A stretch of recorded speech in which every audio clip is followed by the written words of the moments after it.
High everyone, আমি Mantu. Welcome to my other blog. আশা করি তোমরা সবাই খুব ভালো আছো, আর আমিও খুব ভালো আছি। তবে বর্তমান সময়ে আমাদের সকলের মনে একটা গুরুত্বপূর্ণ প্রশ্ন কিন্তু সবসময়তে উকি মারে। প্রশ্নটা হলো, আমরা সকলে অন্যের জীবনে কিছু ঘটলে তখন আমরা ভাবি এটা আমার জীবনে কেন ঘটছে না। এর পেছনে একটা কাঠুরি গল্প আছে। এই গল্পটা হয়তো আমরা সকলেই জানি, তবে আমি আমার মতন করে তোমাদের সামনে গল্পটা তুলে ধরছি। এক গ্রামে এক কাঠুরি ছিল, যে 5 বছর ধরে কাঠ কাটার কাজের সঙ্গে যুক্ত, কিন্তু তার বেতন বাড়ে না। কিন্তু তার থেকে 1 বছর আগে একটা ব্যক্তি কাজে লাগে এবং তার বেতন কিন্তু বেড়ে যায়। এবার যেহেতু 5 বছর ধরে সে কাঠ কাটছিল, তার বেতন বাড়েনি, সে রেগে যায়, যার ফলে সে উপরওয়ালার কাছে যায় এবং গিয়ে বলে যে আমি 5 বছর ধরে কাঠ কাটছি, আমার বেতন বাড়লো না, কিন্তু যে 1 বছর ধরে কাঠ কাটছে তার বেতন কিভাবে বাড়লো।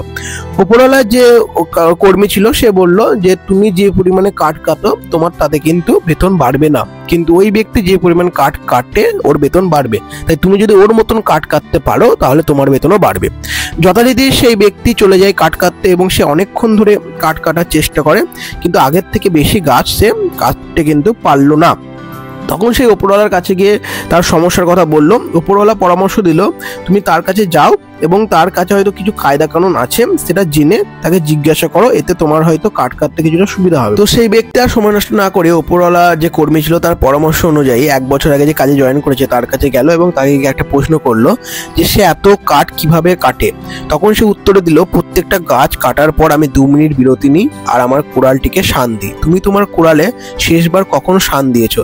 এই প্রশ্নটি জানার পরেই সেই ব্যক্তির চোখ খুলে গেল এবং সে তার সব প্রশ্নের উত্তর কিন্তু পেয়ে গেল। তাহলে মূল বিষয় হচ্ছে, আমরা আমাদের অস্ত্রেতে শেষবার কখন শান দিয়েছি।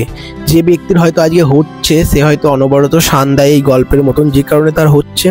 আমরা আমাদের অস্ত্রেতে শান দিই না, যে কারণে আমাদের হচ্ছে না। তাই অন্যের কেন হচ্ছে এই বিষয়ে গুরুত্ব না দিয়ে নিজের কেন হচ্ছে না সেই বিষয়ে গুরুত্ব দেওয়া বেশি দরকার। তার প্রচেষ্টা তার সফলতার অন্যতম চাবিকাঠি। তাই আমরা যদি প্রচেষ্টা না করে, আমরা যদি শান না দিই, তাহলে আমাদেরও হবে না। যাই হোক, তোমাদের সঙ্গে গল্প করতে করতে গল্পটা কিরকম লাগলো জানিও। জানি খুব একটা ভালো বলতে পারিনি, তাও একটু জানিও। আর বিকেলে দোকানে চলে আসলাম। দোকানে এদিকে দই ফুচকা বানাতে শুরু করে দিই, আর এইদিকে তন্ময় ভাই মোমোগুলোকে প্যাক করতে শুরু করে। কিছু মোমোর অর্ডার ছিল, সুন্দরভাবে প্যাক করছে। তন্ময় ভাই এখন মোটামুটি ভালো কাজই করছে। আর তারপর আর কি আমি একটু ক্যাত মেরে কিছু ভিডিও করে নিই। দোকান বন্ধ করার সময় চলে আসে। আর প্রত্যেক দিনের মতন প্রবীণ দাদু এদিকে বাসনগুলো ধুতে শুরু করে। আমাদের যেরকম রুটিন, প্রবীণ দাদু বাসনগুলো ধুতে, আমি ঘর দোরগুলো পরিষ্কার করতে শুরু করে দিই। তারপরে আর কি ফুচকার ঢপটা নামিয়ে দিই, আমি আর দাদু দুজন মিলে ধরে।